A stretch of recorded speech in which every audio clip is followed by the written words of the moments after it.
All right, so then there's one more thing I need to mention, of course, and this is something that can actually really impact your choice. You've decided you wanted to get a dog, which is awesome, and your family's on board and everybody's excited. You know what kind of dog to pick and you're just ready to go. You're all pumped. You're like, yes, we're gonna get a puppy. You know how people go on Facebook and all that kind of stuff and they share pictures with friends. Oh, we're gonna get this dog. And then they buy the puppy and they come home and then something terrible happens. Their landlord comes knocking on their door and says, you're not allowed to have a dog here. How heartbreaking is this? Yes, it happens and it sucks. So, before you buy a dog, find out if you are allowed to have a dog on the property, if you're renting or leasing or something similar.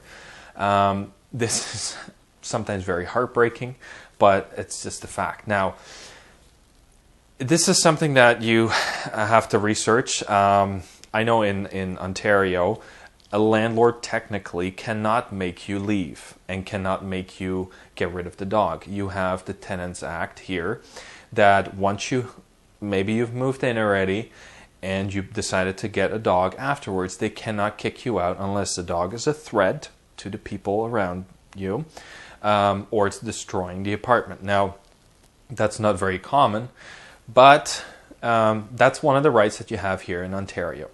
I don't know where you live. You may be in a different part of the world and they may not have that kind of protection for tenants. So find out that beforehand, because you don't want to have an argument with a landlord and then find out later you have to get rid of the dog.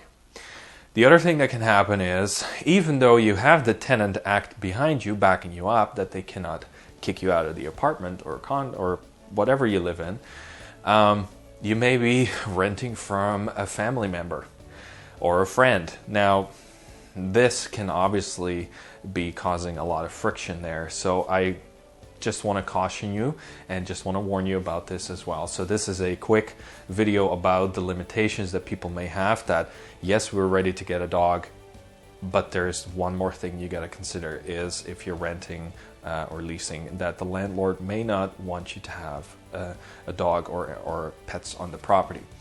So hopefully this will not be everybody's problem, but just so you know what's going on, and another point to consider before you get a puppy.